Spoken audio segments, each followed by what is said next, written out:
Hello, hello. A beautiful hump day Wednesday edition, as usual, of just a discussion about what a day it's been. The morning started off beautifully, just to start off with it. As you can hear it now, though, possibly hear it, it is just, well, it's storming a little bit. And I took so long, I'm starting to think the power would go out or something before I actually got this out. So certainly a quick one today, but I really just want to talk about a couple things. The first one I'll pull up is interesting to me because I happen to be a sporadic fan of American football. Love your, or I guess world football is what you really call it, because it seems we're the only country that calls it soccer. But big fan of that. Leaning towards Chelsea as my team, my brother's team. So definitely looking in Premier League. But I'm a fan of the teams from Spain. It just reminds me of an old Spanish teacher. So that's all. But in looking at it, my team is the Dallas Cowboys. Hate it, like it, say what you will. I know the problems we have. I'm honest with it. But of interest to me is definitely one of my favorite athletes on the team would be Sean Lee. Passion, knowledge, and effort, which I think the effort and passion sometimes gets him in trouble when he's on the field because he's having to do so much to pull up the slack. It's no doubt about it. It's almost like defense had no shot at some points. Off one of the worst seasons in recorded, American football history.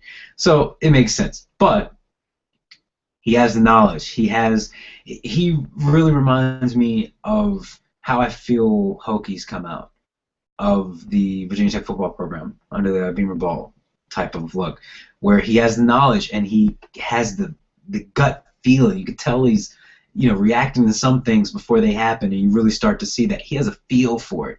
He really has a strong base for what he's pulling his actions from. So it's very interesting, and so he's often my favorite player in the defense, even though Ware, of course, was my favorite. Okay, that was a moment of silence for goodbye to Marcus Ware.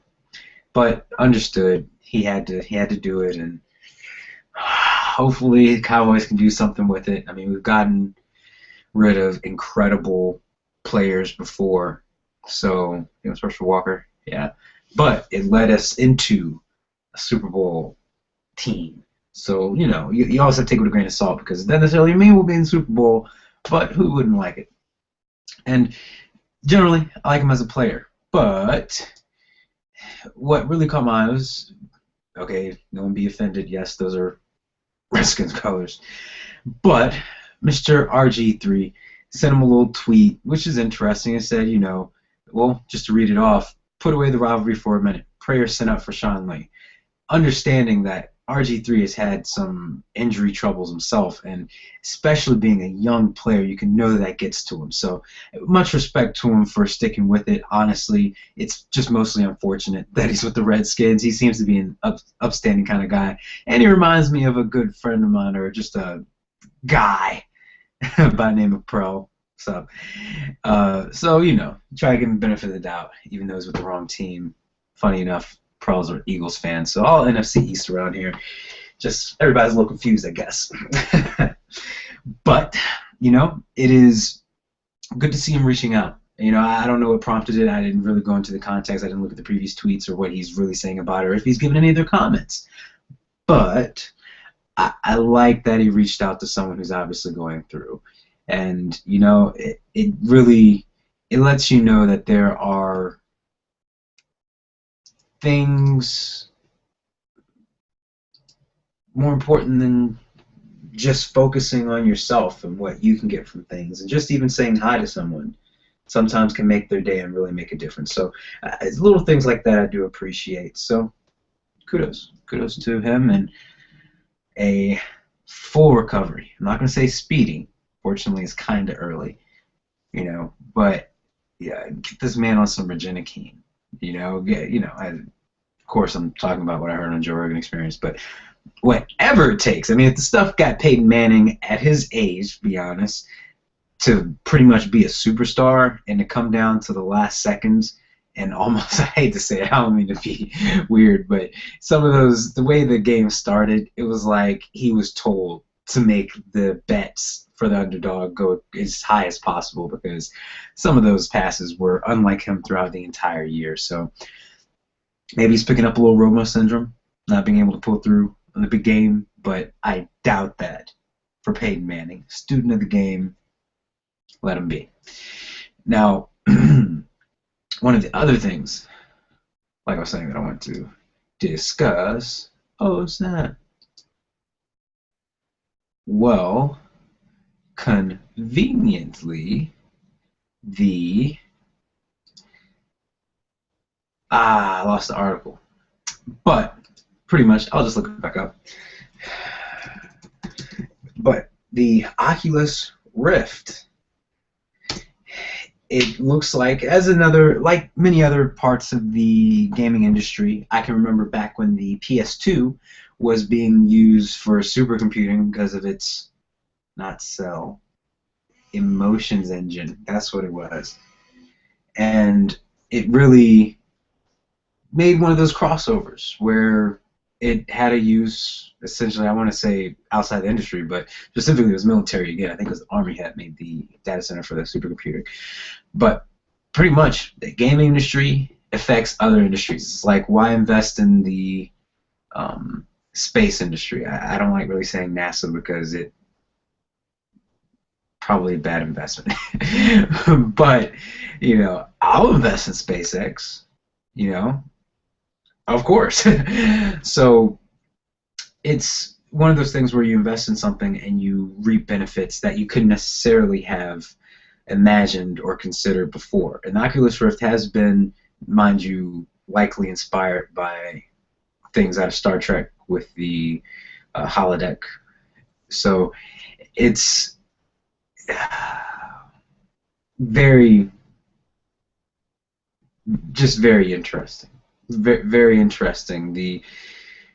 First of all, Oculus Rift coming out of video games, the military is going to be using for training, which makes sense. I mean, if you can give what will almost be, I mean, on-the-job training as well as a real-life experience, which HR would love when approaching any type of task that you're being trained to complete, excuse me, I think it could work really well.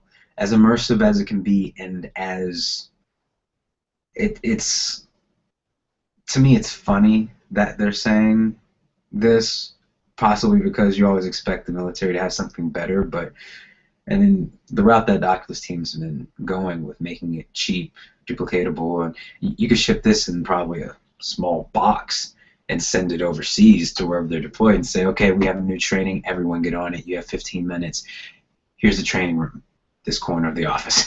So, or the left tree over to the small bush.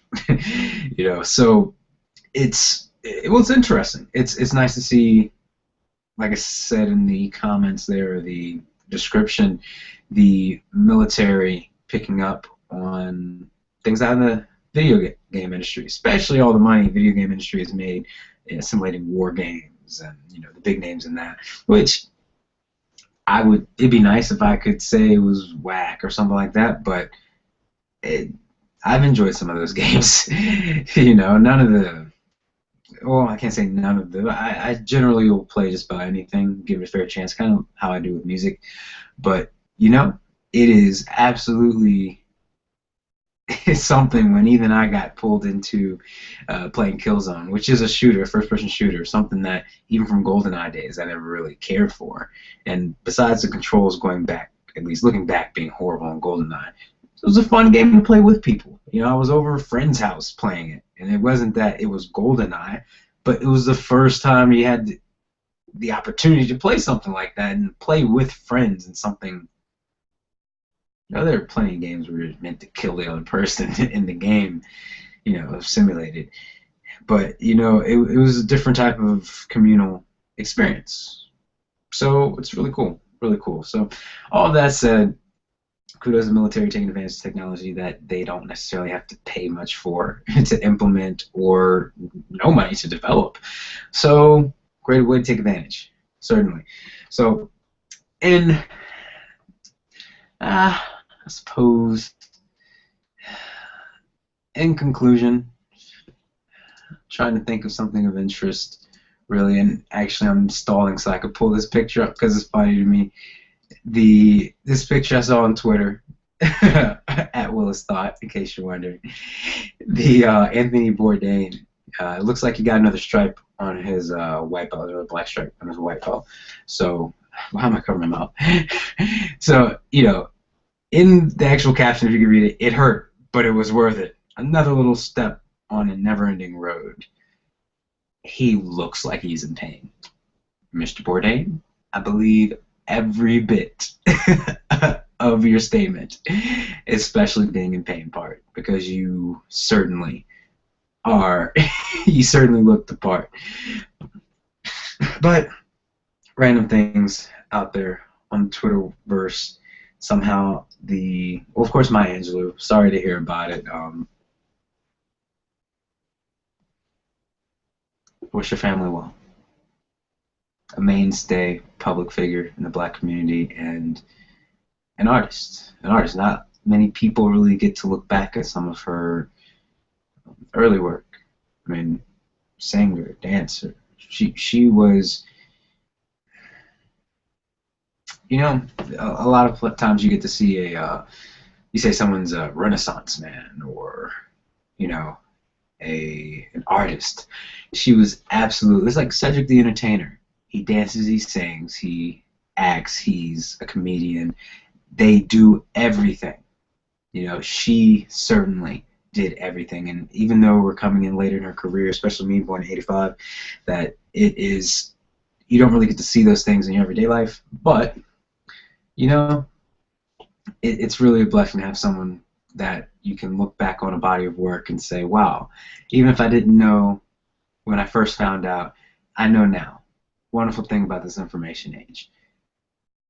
Great opportunity to really show the depth that someone has, not only in their body of work, but their character and what they try to do for the world. So it's very inspiring. And hope a lot of people get a little inspiration of it. It's not the happiest note, but you know what?